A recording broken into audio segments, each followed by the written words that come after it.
Terpujilah Sang Bhagawa yang Maha Suci yang telah mencapai penerangan sempurna.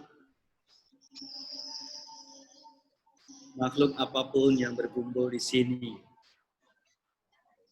baik makhluk-makhluk yang berkaki dua, berkaki empat, berkaki banyak,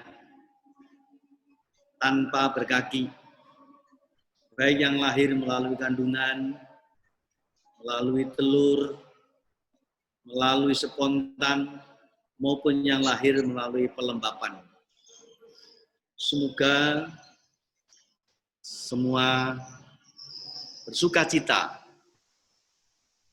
berbahagia. Ini tiba waktunya mendengar ajaran Buddha dengan hormat. Perhatikanlah apa yang disabdakan. Sabda Sang Buddha, perlakukanlah umat manusia dengan cinta kasih.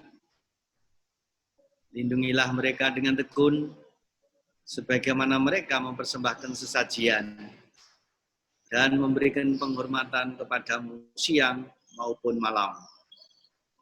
Alam raya ini seperti ayah ibu. Ayah ibu seperti alam raya.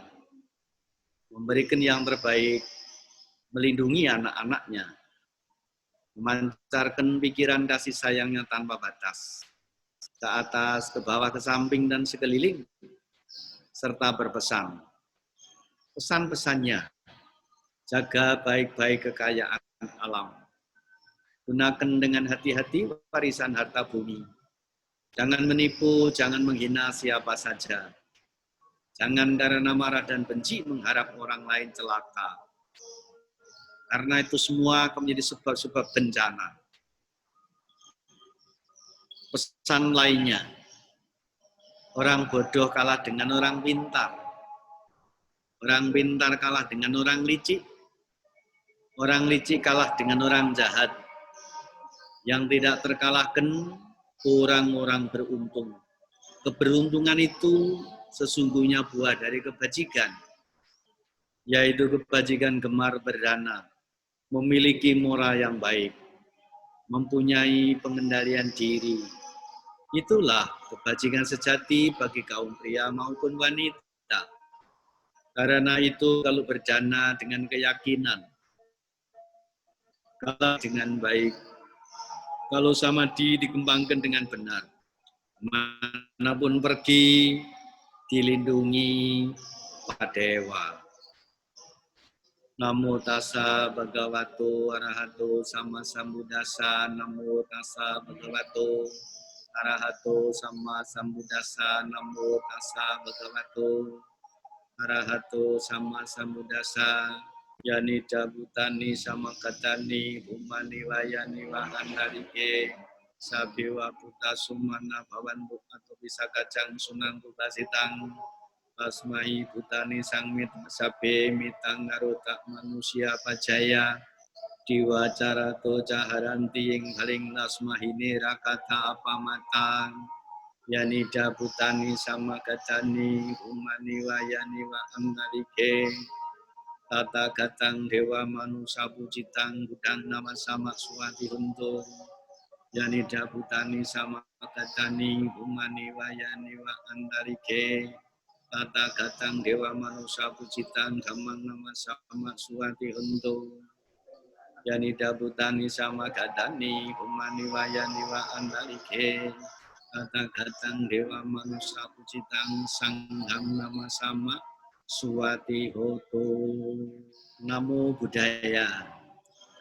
Namo Buddhaya. Saudara-saudara Dharma sekalian dimanapun berada, mungkin ada partisipan, para bante, sahabat-sahabat rohani, lintas iman.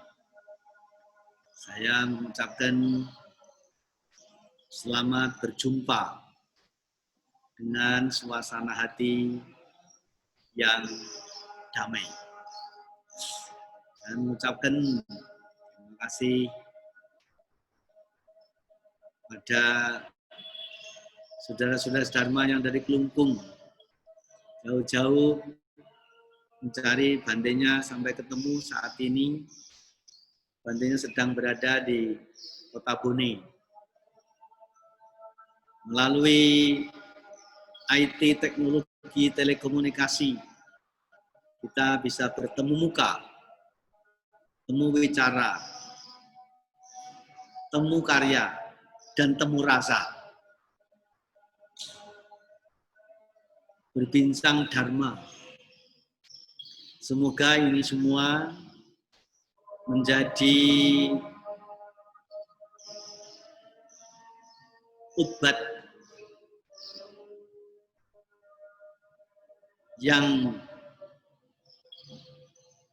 menyehatkan, menguatkan, menenangkan, menyenangkan, menenteramkan, dan membahagiakan. Saya juga ingin mengajak saudara-saudara admin yang dengan telaten, ngere-ngere, bujuk Bantenya, untuk mengucapkan terima kasih sama Ferdi Wijaya. Nah, ini Ferdi Wijaya, ini yang memfasilitasi di Bone, meminjamkan laptopnya ini dari Apple. Karena saya sendiri tidak bawa, dan saya juga tidak bisa memainkan sendiri. Kebetulan Ferdi ini anak Bone, anak wihara, yang saat sekarang sebenarnya sedang berkuliah, masih kuliah di Surabaya. Hanya karena liburan ini, Ferdi harus pulang liburan, sehingga di rumah bisa beraktivitas bersama dengan keluarga. Dan bapaknya, Pak Nasir Wijaya, adalah ketua Daya Kasaba Wihara ini. Kebetulan juga sekarang wihara sedang memperbaiki kutik yang kita bangun, yang saya bangun bersama dengan keluarga besar wihara ini tahun 90-an. Dan karena sudah bocor, sebagian sudah rapuh, maka dirubuhkan dan sekarang dibangun ulang. Yang membangun, nah ini bapaknya Ferdi, sama dengan yang lain-lain. Nanti kalau peresmian kutik ini dari Klungkung mesti datang, mesti harus merasakan kutik yang sebetulnya dibutuhkan untuk para biku itu kayak apa. Karena sekarang ini di mana-mana ada kutik, tapi yang bangun kan bukan biku. Dan biku kalau membangun wihara biasanya juga tidak mengide sendiri, pasrah bongkoan sama arsitek. Sedang arsitek yang bangun, dia tidak pernah tinggal di kutik. Kemudian kadang-kadang juga harus kompromi dengan yang kasih dana. Karena mau ngasih dana, tapi lebih banyak kemauannya. Dan kalau kemauannya tidak dituruti, biasanya ngambek. Itu makanya banyak tempat yang kadang-kadang tidak membuat biku itu nyaman tinggal di kutik itu. Bukan mewahnya, bukan mahalnya. Kadang-kadang kebanggaan, barang-barangnya mewah, mahal, barang-barangnya, materialnya impor dari luar negeri. Tapi yang dibutuhkan bukan mahalnya, suasana. Nah, gitu. Dan itu ada hitungan-hitungan energi yang membuat biku itu jadi kerasan.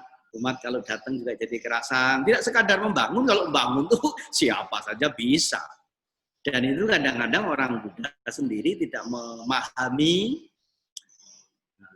sampai sedalam atau sejauh itu.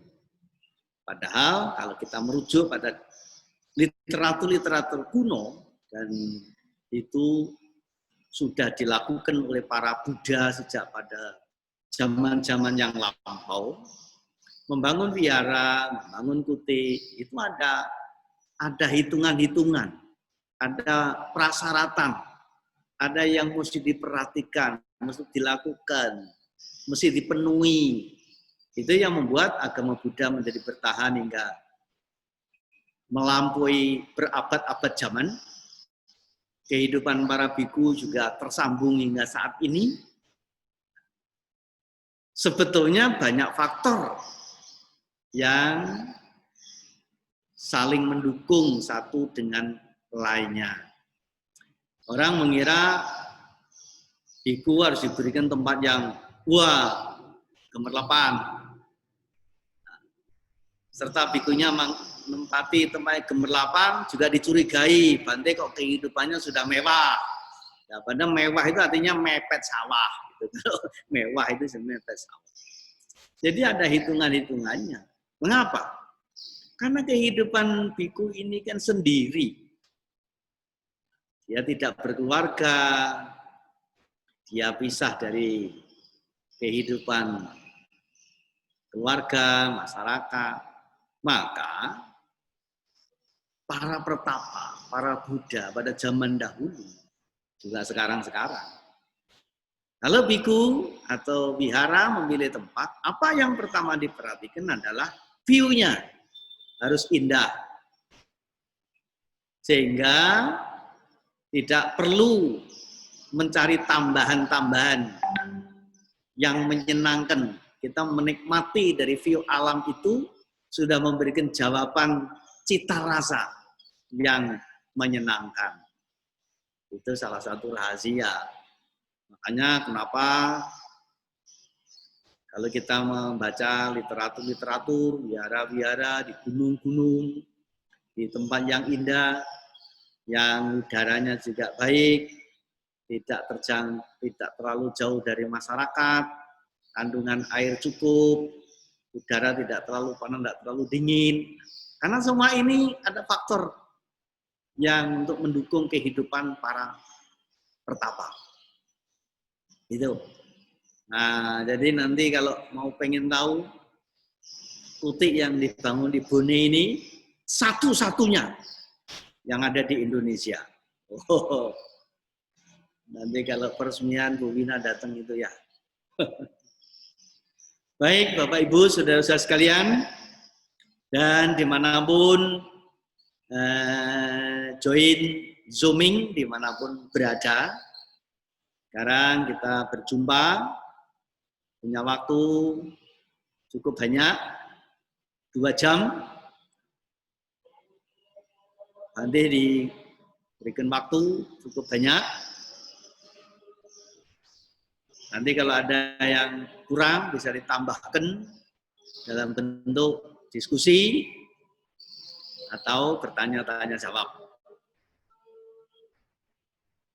Lalu, Bante kalau nanti ngomongnya sedikit dikira Bante tidak bisa omong. Tapi kalau ngomongnya banyak, dikira tidak tahu diri. Ya, karena itulah sesuai dengan materi pokok yang diberikan kepada saya sehubungan dengan masa kekinian, yaitu pelindung sejati dari gangguan makhluk mahal. Dengan begitu kita akan berbicara masalah pelindung, yang kedua masalah gangguan, dan yang ketiga masalah makhluk. Jadi ada 3 pokok materi yang bersinggungan dalam percakapan kita sekarang ini. Nah, mari dengan pelan-pelan kita sekarang berbicara yang pertama dulu tentang pelindung. Siapapun orang butuh pelindung. Dan kalau mencari pelindung, pasti mencari pelindung yang aman. Nah, pelindung yang aman ya dimaksudkan pelindung yang besar atau pelindung yang mampu melindungi dirinya. Nah, karena itu pelindung ini banyak sekali sesuai dengan kasus-kasusnya, dengan case-case-nya. Jadi nggak bisa pelindung itu hanya tunggal, satu untuk semuanya, nggak mungkin. Nah, taruhlah kalau yang paling umum bahasa agama-agama, pelindung itu ya apa diberi nama apa saja lah. Yang paling umum ya kita sering dengar pelindung itu adalah Tuhan. Kalau minta apa-apa kepada Tuhan, kan begitu yang umum. Kalau berdoa ya berdoa kepada Tuhan, gitu kan? Nah, tapi Tuhan itu juga ternyata harus banyak kalau dijadikan pelindung yang model begitu. Sebab kalau kita berdoa kepada Tuhan, minta pelindungan, atau minta apa saja, doanya pedagang dengan doanya pembeli itu beda. Kalau pedagang berdoa setiap harinya, semoga bisa berjualan dengan harga semahal-mahalnya. Itu doa pedagang. Tapi kalau doa pembeli, beda lagi. Dia sebelum belanja ya doa dengan khusus, dengan kusuk, semoga dalam belanja nanti bisa mendapat harga yang semurah-murahnya. Jadi kadang-kadang tentang pelindungan juga merepotkan yang dimintai pelindungan itu. Karena itulah kalau kita berbicara tentang pelindung panjang, lebar, kali tinggi ditambah isi belum cukup. Bahkan ada orang yang sepanjang umurnya berbicara tentang pelindung sampai akhir hayat juga belum selesai. Lalu bagaimana menurut Sang Buddha? Bagaimana menurut Dharma? Ini yang menarik gitu. Saudara-saudara sekalian, menurut Dharma, menurut Sang Buddha, carilah pelindung yang aman. Tapi ingat, aman untuk siapa? Karena banyak orang mencari pelindung yang aman agar dirinya tidak diganggu orang. Ya dah, cari jimat, cari bodyguard, kadang-kadang sewa pengaman agar tidak diganggu orang. Apakah begitu pelindungan secara dharma? Belum. Karena pelindungan menurut dharma adalah pelindung yang aman dari bahaya ganggu-mengganggu orang. Karena ini penting, saya akan beri ulangan. Secara dharma, Sang Buddha menganjurkan, mengajarkan, carilah pelindung yang aman dari bahaya ganggu-mengganggu orang. Karena pada umumnya orang hanya mencari pelindung agar aman, agar dirinya aman tidak diganggu orang. Tetapi tidak biasa dan mungkin juga tidak pernah ada. Nanti tidak pernah terpikir bagaimana mencari pelindung agar dirinya aman tidak mengganggu orang. Kan?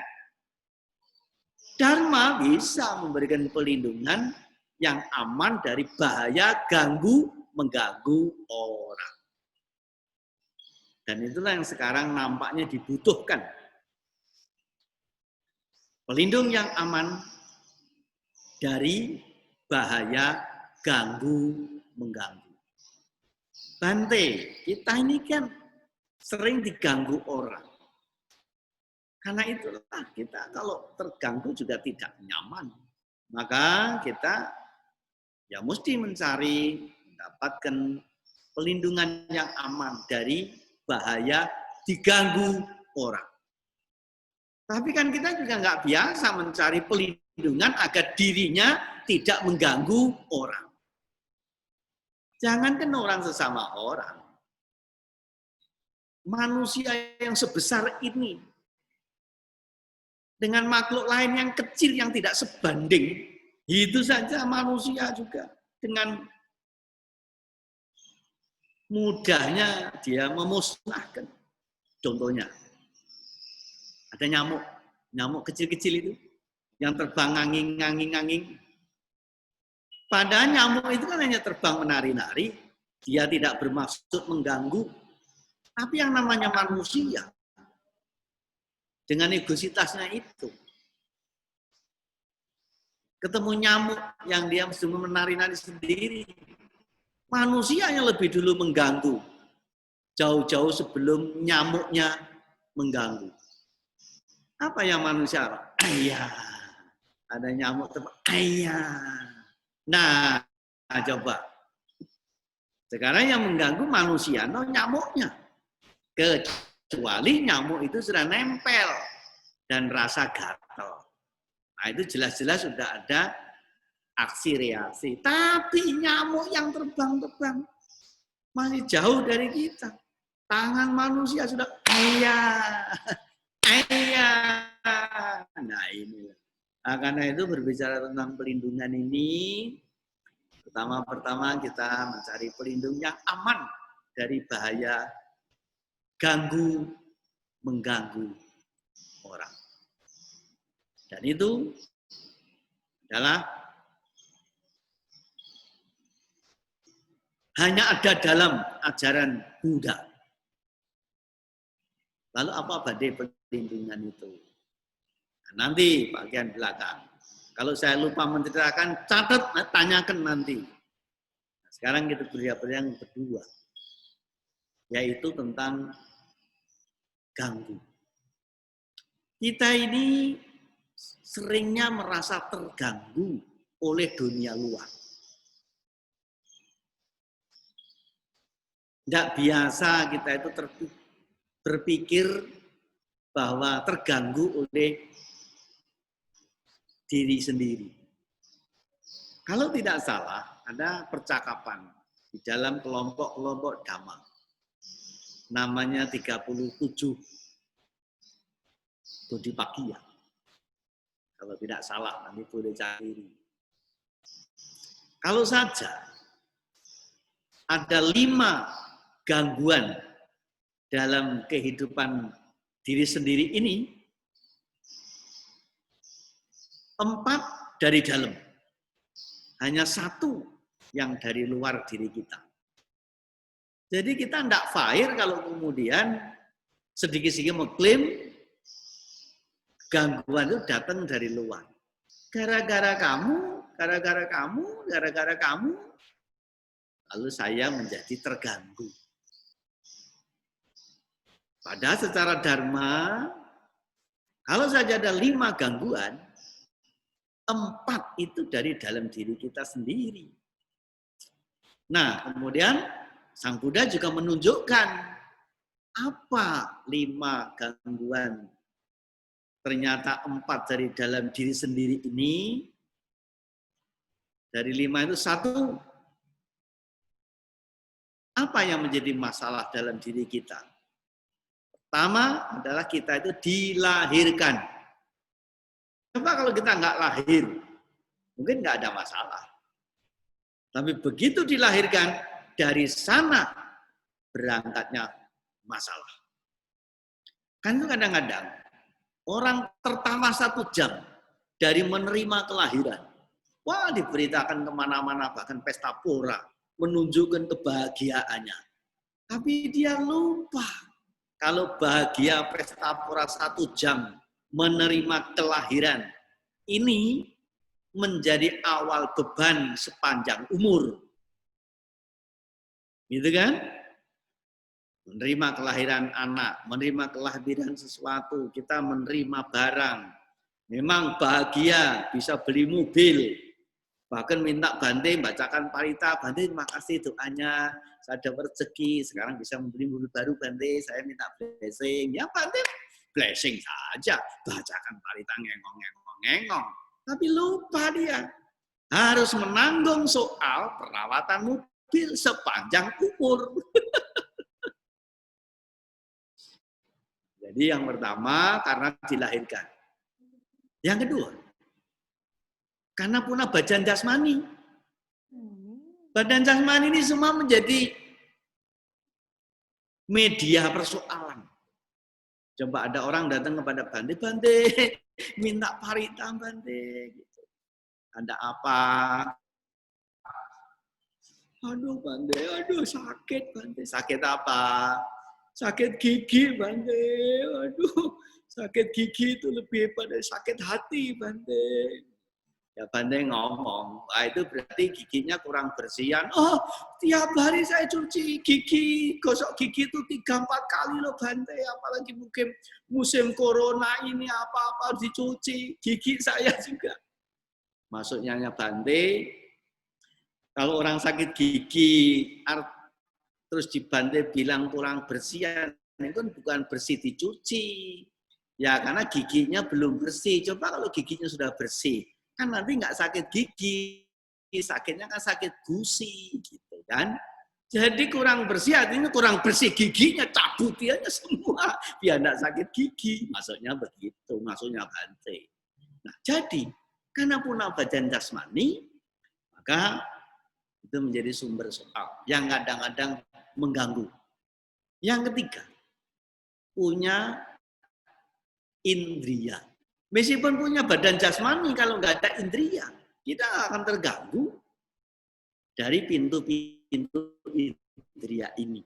Dan yang keempat, dari mana? Dan dari karma-karma masa lalu yang kita sering tidak mengerti. Nah, jadi 4 sudah. 1 karena dilahirkan, 2 karena punya badan jasmani, 3 karena punya indria, 4 karena punya simpenan karma-karma masa lalu yang berpengaruh pada kehidupan sekarang. Dan yang kelima, ada namanya Dewa Puta. Dewa Puta ini adalah hal-hal apa yang ada di luar diri kita. Hanya 1 Dewa Puta. Dan dia juga tidak bermaksud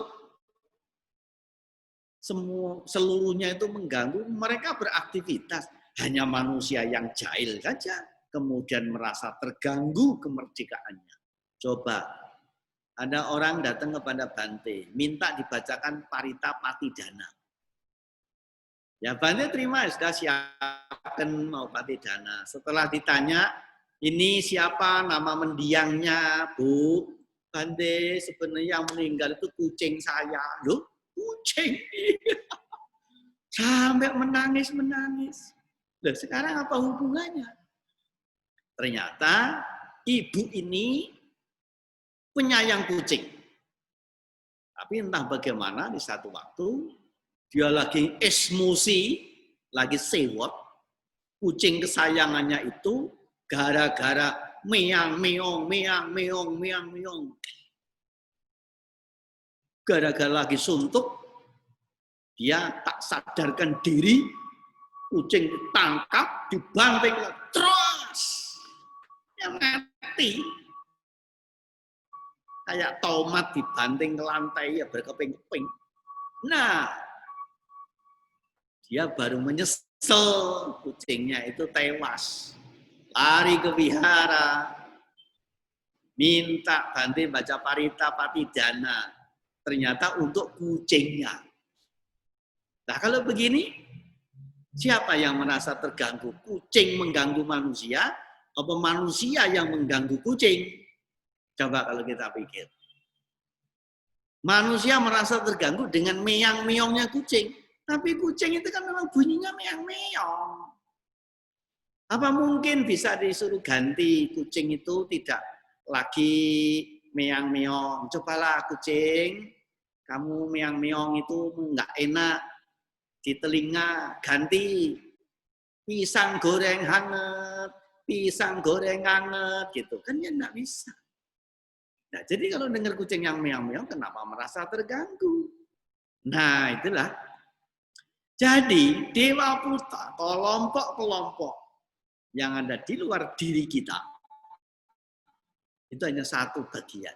Sedangkan 4 bagian pengganggu lainnya ada dalam diri sendiri. Karena itu, kalau orang suka menuding kesalahan orang lain, menyalahkan orang lain, mengutuk orang lain, mengamuk orang lain, menuding, menuduh, menutup, mengamuk, menjarah miliknya orang lain. Dengan posisi menuding itu tangan posisinya begini. Yang ke depan cuma 1,5.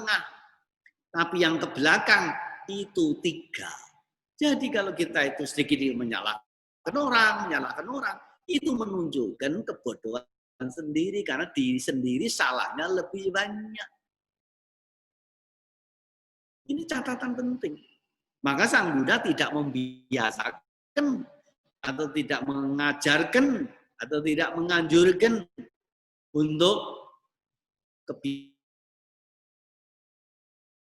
kebiasaan menuding kesalahan di luar diri sendiri.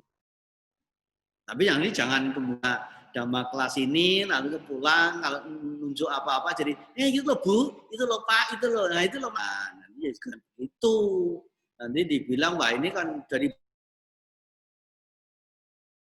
berarti sama korban. Nah, itulah tentang gangguan. Jadi, nanti cobalah kita berdiam bareng sebentar, tarik. Apakah ini pengganggu? Atau kita yang mengganggu atau kita yang diganggu? Kalau kita mau berpikir sejenak, masalah itu akan menjadi jernih. Sebab kalau enggak, itu gelap semakin bijaksana. Nah, ciri bodoh yang selalu menyalahkan orang lain. Orang setengah bijaksana mau menyendirinya sendiri. Orang sudah bijaksana, dia tidak mudah. Kita akan menginjak yang ketiga, yaitu berbicara tentang makhluk. Makhluk ini banyak. Banyak sekali yang jenis makhluk itu. Apalagi kalau kita melihat dengan kacamata dharma. Minimal ada 2 jenis makhluk, yaitu makhluk hidup dan makhluk mati. Bahasa palinya upadinaka dan saupadinaka. Makhluk hidup dan makhluk mati. Kalau orang-orang ekonomi mengatakan aset. Jadi benda-benda bergerak dan benda-benda atau harta yang tidak bergerak. Itulah makhluk. Nah, kemudian dirinci lagi makhluk hidup dan makhluk mati. Nah, makhluk hidup itu apa saja? Makhluk hidup itu ciri-cirinya adalah bergerak. Makhluk mati artinya tidak bergerak. Nah, makhluk hidup itu terdiri dari makhluk kasar dan makhluk halus. Nah, begitulah. Nah, makhluk kasar itu apa? Ya manusia, hewan, binatang, begitu. Nah, makhluk halus itu apa? Ada 2. Makhluk halus yang tinggi namanya para dewa, makhluk itu banyak. Dan itu semua ada di dalam alam kehidupan. Bisa dilacak dalam ke-31 alam kehidupan. Dan itu semua dihuni oleh makhluk-makhluk tadi. Di muka tadi, di dalam Ratana Sutta, sudah disebutkan makhluk yang datang dari air, dari darat, dari puncak gunung, dari atas pohon, maupun yang datang dari ruang angkasa. Baik makhluk yang berkaki 2, berkaki 4, berkaki banyak, tidak berkaki. Yang berkaki 2 ya jelas. Berkaki 4 jelas. Berkaki banyak apa? Kaki 1000. Yang tidak berkaki, ya makhluk yang memang tidak berkaki. Kayak virus, bakteri, lahir melalui lembab. Para dewa lahir melalui spontan.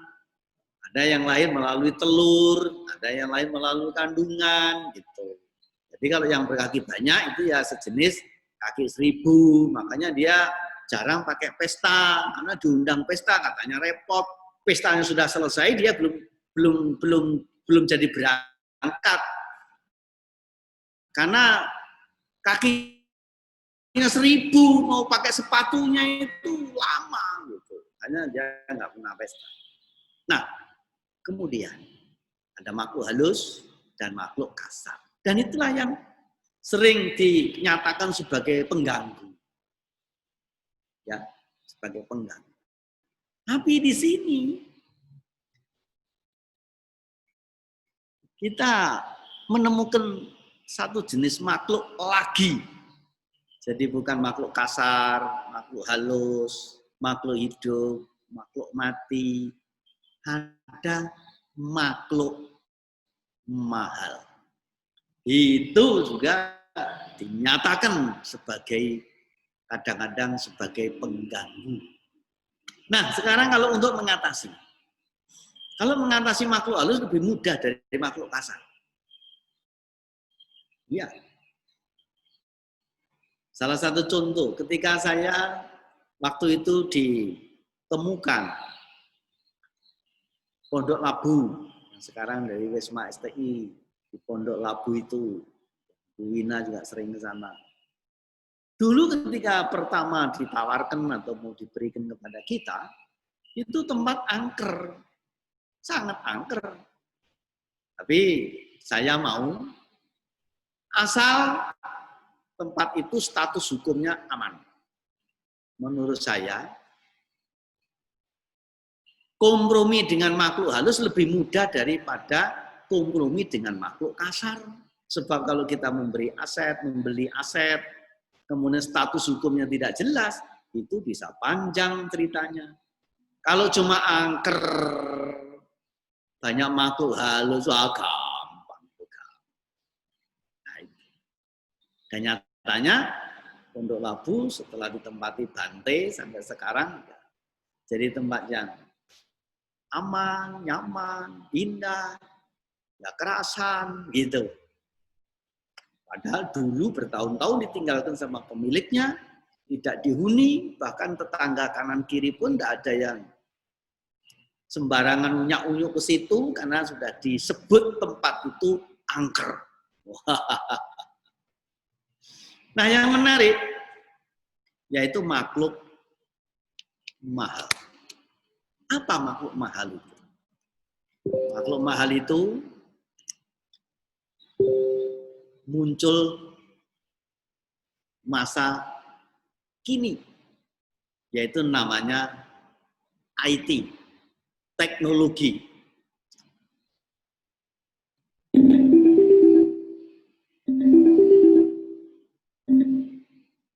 IT, teknologi adalah makhluk tersendiri.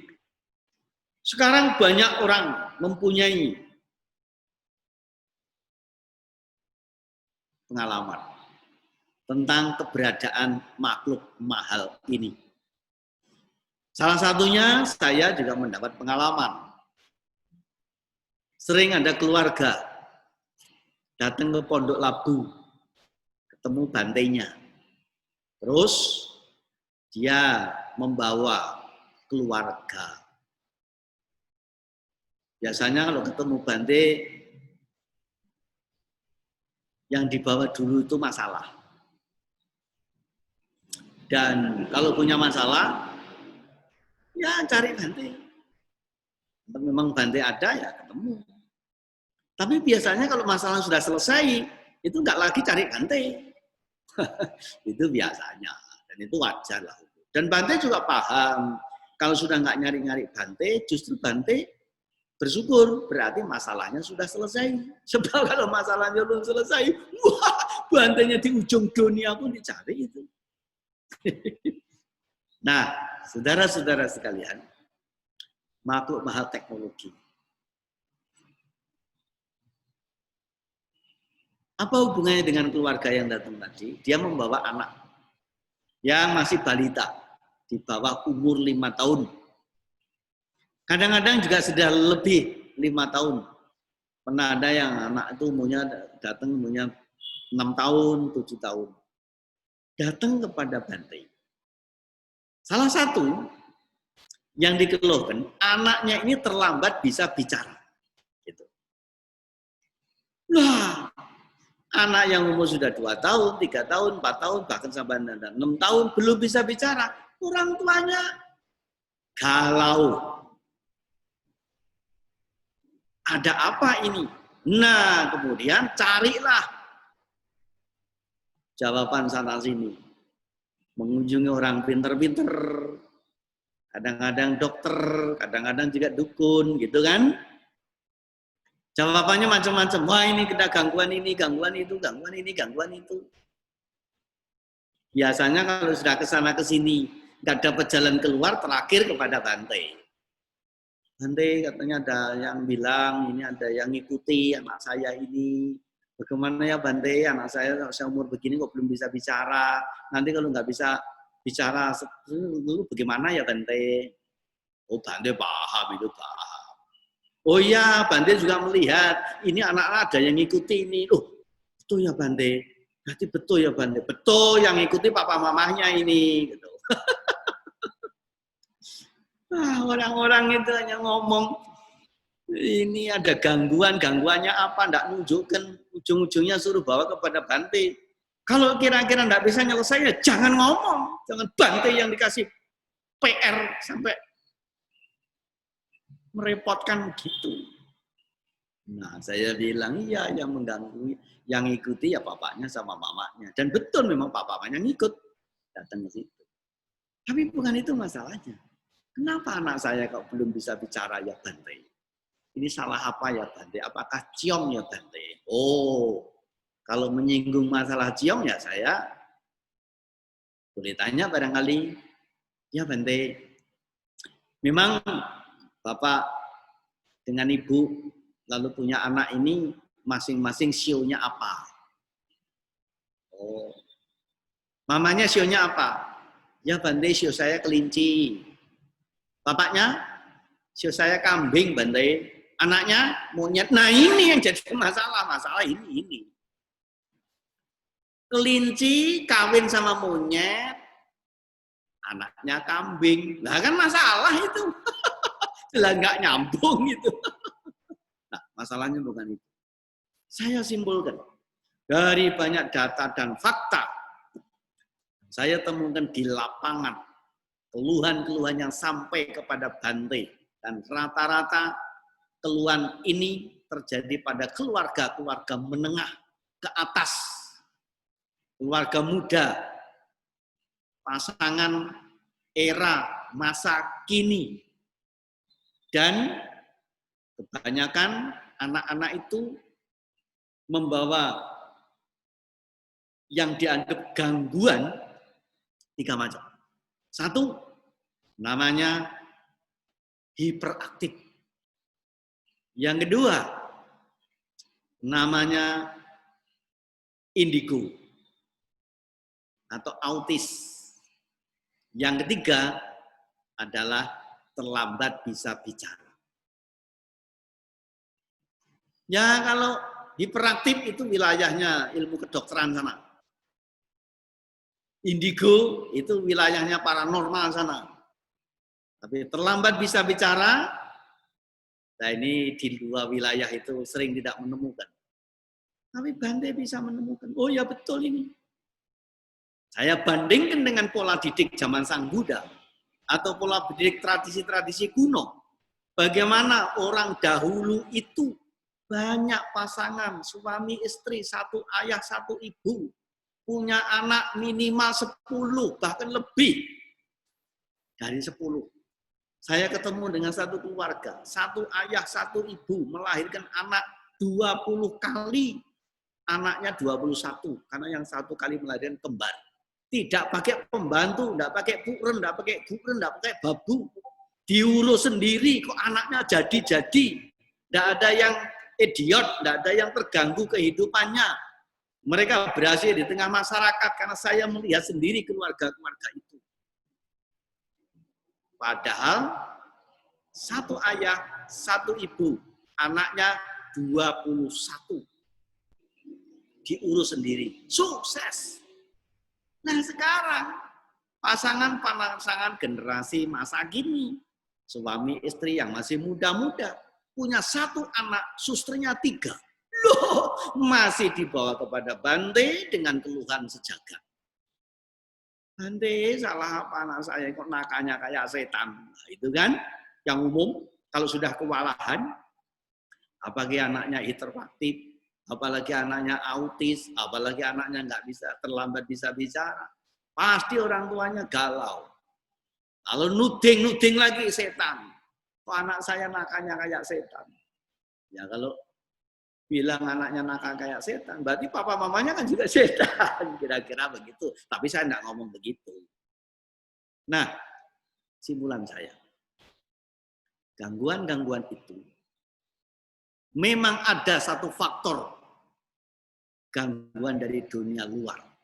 Tapi dari dunia dalam dirinya sendiri adalah yang menjadi penentu. Dunia luar itu hanya pendukung. Lalu apa kalau anak itu terlambat bisa bicara? Anak itu autis, anak itu hiperaktif.